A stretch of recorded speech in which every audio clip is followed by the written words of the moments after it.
भिंड शहर के सिटी कोतवाली थाना क्षेत्र का मामला है करीब 1 माह पूर्व का, जहां परिजनों ने आरोप लगाया कि आरोपी तौफिक खान ने नंदनी से शादी करने के लिए उसे अपने प्रेम जाल में इसलिए फंसाया कि नंदनी नगर पालिका में कर्मचारी थी ताकि नंदनी की जो कमाई है उस पर अपना हक जताकर उसकी कमाई हड़प ले, और उसने यही किया। नंदनी से जिम खोलने के नाम पर लाखों रुपए ठगे, बाद में मारपीट प्रताड़ित करने लगा। परिजनों ने बताया कि प्रताड़ना एवं कर्ज की वजह से तंग आकर नंदनी ने आत्महत्या कर ली। परिजनों ने यह भी कहा कि आरोपी तौफिक खान इससे पूर्व भी नंदनी जैसी कई लड़कियों को ठगने के लिए प्रेम जाल में फंसा चुका है, मगर बदनामी के डर से प्रताड़ित लड़कियों ने किसी को बताना उचित नहीं समझा। परिजनों एवं करणी सेना ने प्रेस वार्ता बुलाई, जिसमें परिजनों एवं करणी सेना के पदाधिकारी संतोष भदौरिया के द्वारा आरोपी को गिरफ्तार कर उसके खिलाफ सख्त कार्रवाई करने, नंदनी की बेटी को आर्थिक सहायता दिलाकर अनुकंपा नौकरी दिलाने, इसके अलावा जिम को शील्ड करने की मांग कर 3 जुलाई को भिंड बंद करने का आह्वान भी किया था एवं चेतावनी दी कि उनकी मांगे पूरी नहीं होती है तो भोपाल मुख्यमंत्री शिवराज सिंह चौहान के आवास के सामने धरना प्रदर्शन करेंगे। हालांकि जानकारी मिलते ही भिंड पुलिस एवं जिला के कुछ वरिष्ठ अधिकारियों ने परिजनों और करणी सेना के संतोष भदौरिया से बात कर आरोपी के खिलाफ कार्रवाई करने की बात कर पुलिस ने तत्काल आरोपी को गिरफ्तार कर उसकी जिम को शील्ड कर दिया है एवं भिंड बंद ना करने की और शांति बनाए रखने की अपील भी की है। वहीं नंदनी के डॉक्यूमेंट के साथ छेड़खानी को लेकर भी जाँच करने की बात कही है। ये आईडी मिली है घर के अंदर, उसके व्याप पर मैं ये चीज़ बोल रही हूँ। अब ये सही है या गलत है वो मुझे नहीं पता, इसकी न्यायालय जांच करे इसकी पूरी।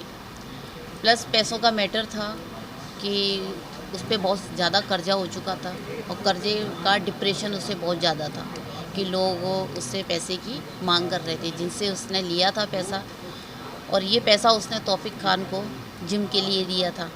उसने झांसा ये दिया कि जिम खुल जाएगा तो इससे बहुत अच्छा पैसा आएगा, तुम्हें अपना घर भी बना लोगी, ये बना लोगी, मतलब उसने पूरी तरह से उसको झांसे में रखा था कि बहुत अच्छी प्रॉपर्टी बन जाएगी, बच्ची का ट्रीटमेंट भी हो जाएगा, बहुत कुछ कर सकते हैं। ये झांसा देके उसने अपनी जिम खुलवा ली उससे, और फिर जब पैसे मांगने की बात आई तो उसने ये कह दिया कि तुम्हारे पास प्रूफ क्या है। ये सब चीज़ें थी, और फिर मुझे घर पे ये आईडी मिली इनसे ये, हाँ, और बैंक जो सैलरी अकाउंट है नंदनी तोमर का, उसमें तौफिक खान का नंबर ऐड है जी। तो सब इसके अलावा आपकी बहन को कोई प्रताड़ित किया गया है, इसको बात सामने? हाँ, ये मारपीट भी करता था, ऐसी चीज़ें भी सामने आई हैं कि इसने उसको मारपीट भी की है। बच्ची ने भी मुझे बताया, पहले बच्ची को नंदनी बोल दिया करती थी, डरा दिया करती थी, मैं कुछ कर लूँगी, मासी को कुछ मत कहना, इसलिए बच्ची ने कभी मुझे बताया नहीं। अब वो ये चीज़ें मुझे बताती है कि वो कई बार उसने मेरे सामने हाथ भी उठाया, मम्मी पे टॉर्चर भी करता था मम्मी को। उसके लिए 3 तारीख को हमने कल के लिए भिंड बंद का आह्वान किया था, तो और हमारा भिंड के युवाओं से यही निवेदन है, आज ये किसी की बहन है, किसी की बेटी है, हमारे समाज की बेटी है, तो हम सभी लोगों को भिंड शहर का माहौल भी नहीं बिगाड़ना है, शांतिपूर्ण तरीके से भिंड शहर को बंद का आह्वान करते हैं। और पुलिस अधीक्षक और माननीय कलेक्टर महोदय से ये निवेदन है हमारा कि इस बच्ची के, नंदनी तोमर जी की जो 8 साल की बच्ची है, उसके लिए उनकी जिम सील्ड करा के उन पे जिम पे आज ही ताला लग जाना चाहिए। अगर वो चाहते हैं कि इस तरीके का माहौल, गंदा माहौल भिंड में पैदा ना हो, तो उस पर कार्रवाई कीजिए। और माननीय मुख्यमंत्री जी से आग्रह है कि आप मामा हो, आपकी भांजी के साथ में गलत हुआ है, तो आप अगर प्रदेश के मामा हो तो इस 8 साल की भांजी के लिए भी आपके लिए सोचना चाहिए, नहीं तो श्री राजपूत करणी सेना आपके ही भोपाल में आपके बंगले के सामने धरना देगी।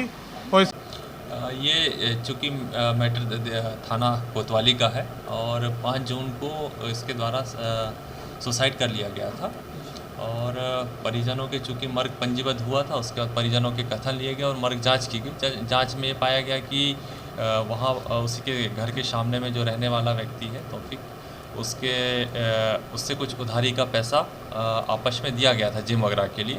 तो इसी पर से जब वो वापस नहीं कर रहा था, तो इसी से मानसिक रूप से प्रताड़ित होकर उसने आत्महत्या कर ली थी। तो इसमें अपराध पंजीबद्ध किया गया है और आरोपी को भी आज गिरफ्तार करके कोर्ट पहुंचाया गया, जहां से उसको जेल दाखिल कर दिया गया है। जिम को भी सील किया? जिम को भी शील्ड कर दिया गया है ताकि और भी जो साक्ष्य है वो कलेक्ट किए जा सके। कुछ परिजनों ने डॉक्यूमेंट दिखाए सोशल मीडिया पे चूँकि कुछ ऐसे डॉक्यूमेंट्स आ रहे हैं जिसमें कि नाम उसका लिखा हुआ है आरोपी का और फ़ोटो किसी और की लगी है, तो चूँकि इसको वेरिफिकेशन कराया गया कलेक्ट्रेट से, तो इसमें एडिटिंग की गई है। किसी व्यक्ति ने इसमें फ़ोटो नंदिनी की लगा दिए है। तो ये भी पार्ट ऑफ इन्वेस्टिगेशन है, इसको भी जांच में शामिल किया जाएगा और जो तथ्य आएंगे आगे की कार्रवाई की जाएगी और जिसने भी इस एडिटिंग वगैरह की है उस पर भी कार्रवाई की जाएगी। कंडीशनल सर बंद का आह्वान किया, चूँकि जो उनकी मांग थी कि गिरफ्तार हो आरोपी की, तो आरोपी की गिरफ्तारी भी हो चुकी है और बाकी सारे कार्य जो होने चाहिए थे, जो काम है वो हो चुके हैं। तो अब ऐसा कोई ये नहीं है उनके द्वारा। भिंड से श्याम सुंदर उपाध्याय की रिपोर्ट।